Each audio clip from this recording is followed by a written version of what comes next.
Yan mga boss, sa mga gustong mag-order nito. Yan, pampapugi sa mga DT nyo. Brand new foam sa upuan. Meron din tayong mga seat cover. Libre na po yung belt. Meron tayong kulay green. Hindi ko alam kung green ba yan. Violet, itim, blue at saka kulay pula. Yung foam natin, kwadradong kwadrado yan mga boss. Pag kinabit nyo yan sa DT nyo,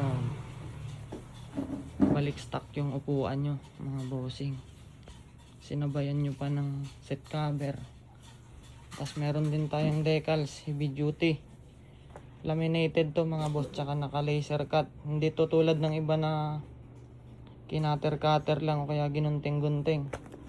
Naka laser cut yan, machine yung nag-cut yan mga boss. Tutuklapin nyo na lang yan tapos ididikit. Okay mga bossing, kompleto tayo lang. Mas stock nyan, dami nating stock. Tayo mismo yung may gawa nito. Direct supplier tayo sa mismong paggawaan ng original na foam, yung pinaggagawa ng Yamaha. Tapos yung mga sticker naman, tayo mismo nagpasadya na ito.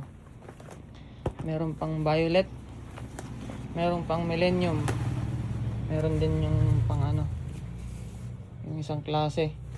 Tapos meron din pang parang kulay pink, kulay blue yung chassis niyan. Alam nyo na yun mga boss, may DT dyan.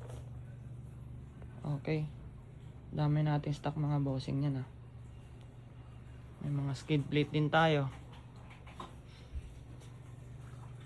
Rim, gulong, kompleto tayo mga boss. Tsaka pang makina, mga original, genuine lahat.